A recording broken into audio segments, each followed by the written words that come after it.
we also know why we are here today. And we at Darfur Women Action Group, we said no to silent conspiracy on Darfur. And we committed to continue to speak the truth, nothing but the truth. Because only with truth that we can make a difference for those who boys have been oppressed and led to suffer in Darfur and in Sudan a lot.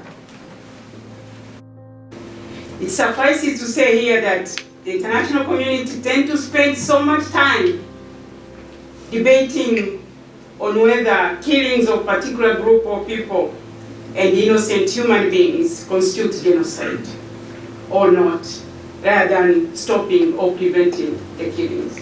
We saw it in Rwanda. Therefore, usual interventions that would have stopped the killings is often delayed with deleterious consequences. As a peace activist and a member of various networks on the prevention of genocide and mass atrocities, and also being a member of the African Women Leaders Network, I wish to take this opportunity to express solidarity with the women in Darfur and the people in Darfur. They have suffered for too long in the search for justice, lasting peace, security and stability in their country. We have to join voices in their fight. I think women's experiences during the Darfur genocide are a good case in point.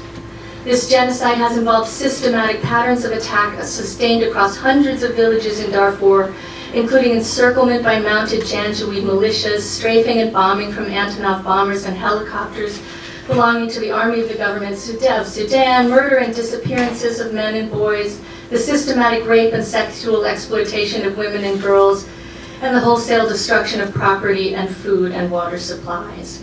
Survivors of these attacks describe over the years a multi-pronged strategy of attack on villages, for example, in which rape occurs alongside a host of ritualized atrocities, all aimed at destroying the life foundations of a group, the family unit, the connection to land and community, and the future social and biological reproduction of the group.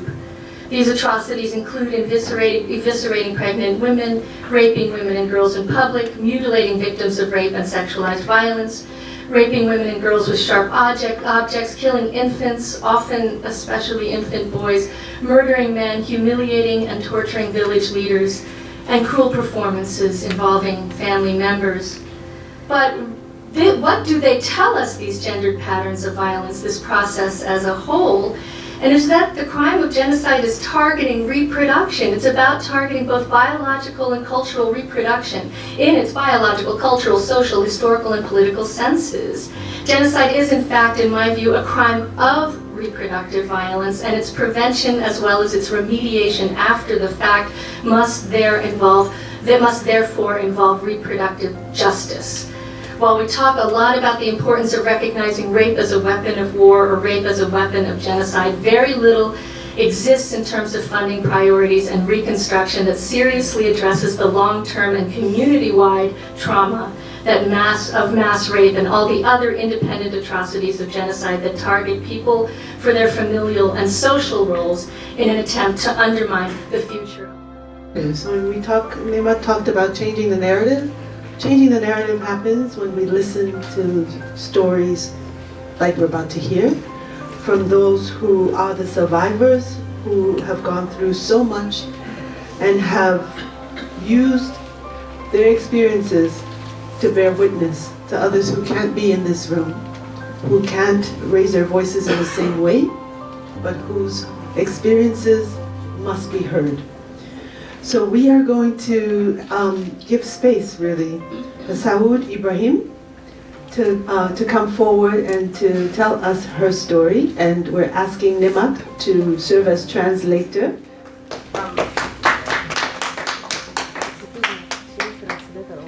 My name is Suad Ahmed Ibrahim, and I'm very pleased and glad to be here with you.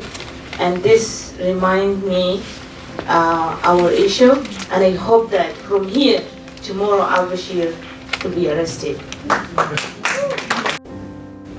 I speak for women who have been raped because I'm one of them. I've been raped.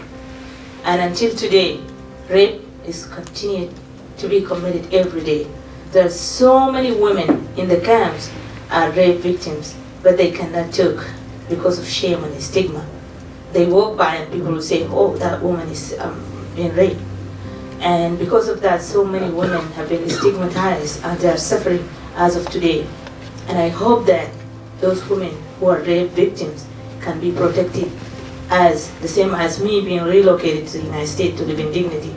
Also, they can have the same opportunity to be relocated to somewhere else they can be protected. Well, when I was raped, I was pregnant.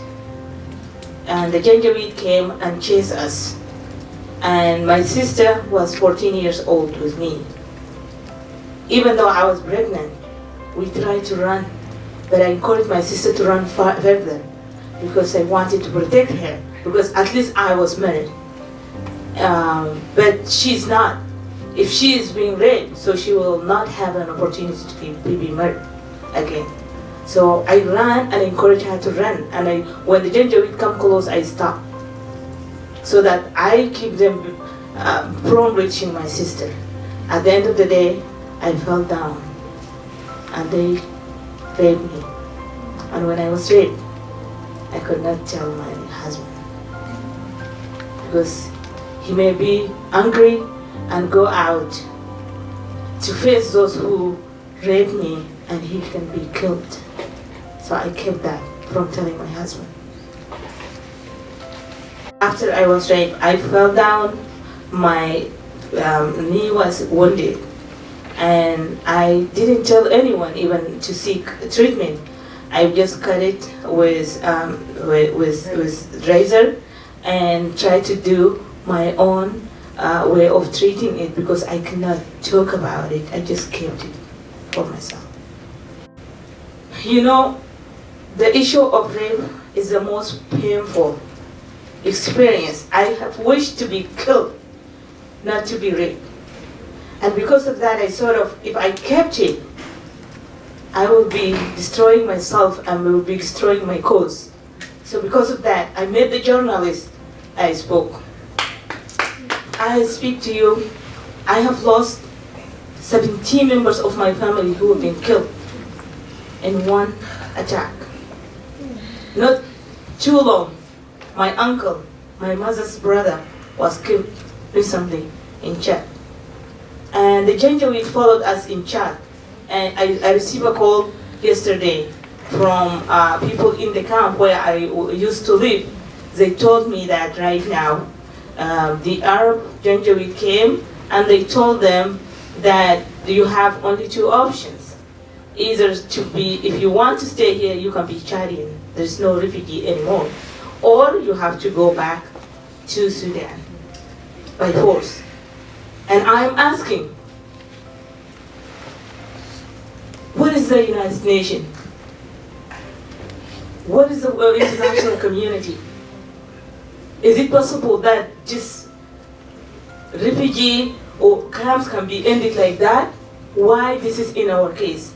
Where are these world leaders? Where are the United Nations? Why people are being so nice to Omar al-Bashir? Why that? We are the victim, we suffer, and al-Bashir is like being nice to, and the international community is trying to be very nice to al-Bashir. I hope that wherever Bashir goes, people are serious about it and isolate him and arrest him. Because it's not about me coming to the United States and enjoying the peace. It's about my people. It's about those who are still suffering in Darfur. And that what we want is that to end the suffering, to resolve the situation so that our people can be in peace. So at that time, I will feel I am in peace. I can connect. When I was raped, I was insulted and was told that we would do like this, we'd beat you up and force you back to Sudan. And exactly that is what is right now happening in Chad. This is the Sudanese Arab who are present right now in Chad and forcing our people to go back to Sudan while there is no resolution. So unless there is a coordination and agreement with a president of Chad, this would not happen. So, and I urge you that we can all continue to speak up, and whenever you are meeting to speak about this, I am ready to go and be a voice for those people until al-Bashir is arrested. I cannot understand. There are people who were cases were processed at the same time with our cases. They went to N'Djamena, where we were there, and they did the medical, immigration medical exam and everything, but they are still in Chad until today has not been relocated.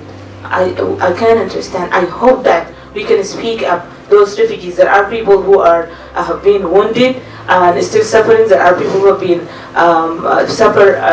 losing some of their body part and still suffering there. They need special treatment, and they are still suffering there. I hope that we can speak up and make it possible for them so that they can be relocated to places like just ours, so that they can be treated and also can join forces with us to speak up and help our people back there.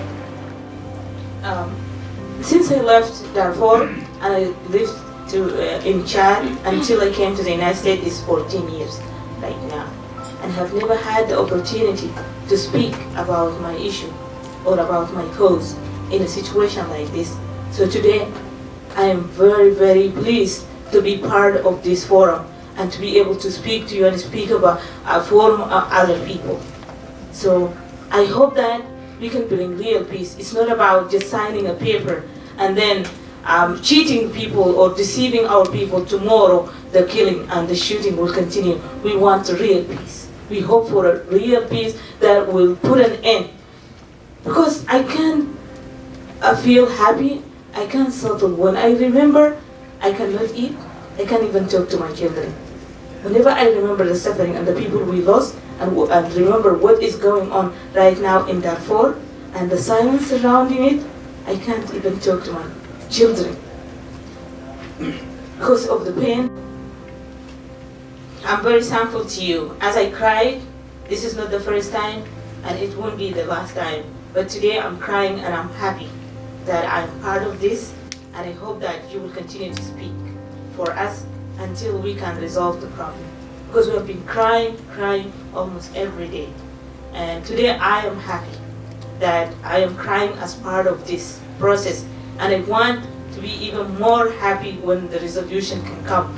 I don't want my cause, and she made an example with like a paper, like I don't want my paper to be thrown away like this. I want my cause to be in the center of the agendas of the international community, and so that the problem can be resolved, then I can be even more happier and be comfortable, because the crying is comforting.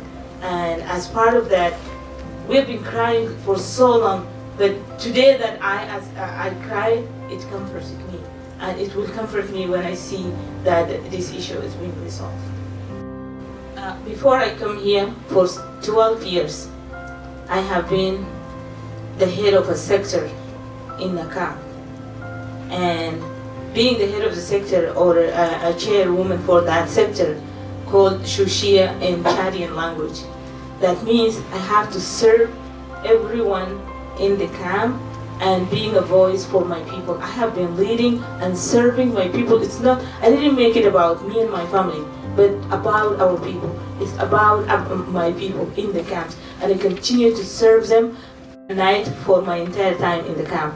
The day I was leaving, I called on people and I told them that I have served enough, and unfortunately I'm leaving, but I want to make sure you choose someone to be in my place to make sure that my people are served.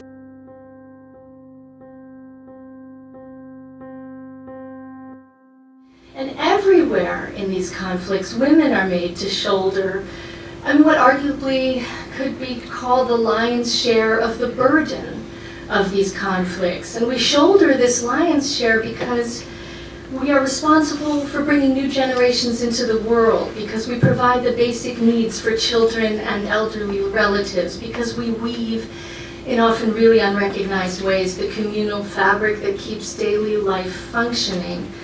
because we are vulnerable already in peacetime to domestic violence and gender-based inequalities in law, politics, and the economy. And because wars are fought, battles are waged, and genocides are committed on and sometimes about the disposal of our bodies. It is women who said, you know, we have come through so much, but we're going to organize, we're going to mobilize, we're going to create a platform where we use our voices for change. That's how Darfur Women's Action Group was born.